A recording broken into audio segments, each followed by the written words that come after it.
జీఎస్టీతో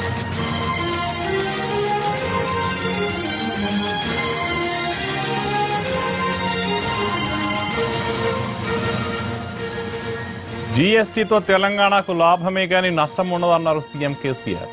జీఎస్టీపై ప్రజల్లో ఉన్న భయాలను తొలగించాలని ఆయన అధికారులకు ఆదేశించారు.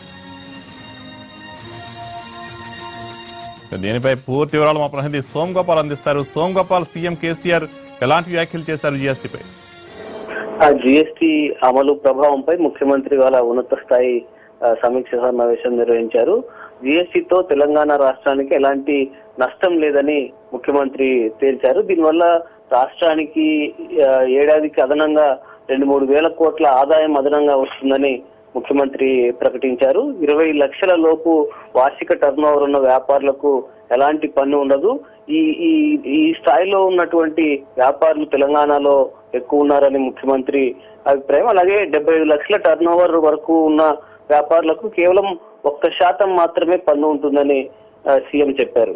అలాగే ప్రజల్లో జీఎస్టీపై భయాలు వాటిని తొలగించాలి, అవగాహన సదస్సులు నిర్వహించాలి. 5, 6, 7 తేదీల్లో వాణిజ్య పన్నుల శాఖ సభ్యుల్లో ఉన్నటువంటి 91 ప్లేసుల్లో ఈ సదస్సులు నిర్వహించాలని ముఖ్యమంత్రి అధికారులని ఆదేశించారు. అంటే ఇన్నాళ్ళు జీఎస్టీని స్వాగతించినప్పటికీ కొన్ని అపోహలు ఉండేవి, వాటన్నిటిని తొలగించుకోవాలి. దీనివల్ల ఓవరాల్ గా రాష్ట్రానికి లాభం జరుగుతుందని ముఖ్యమంత్రి అభిప్రాయం.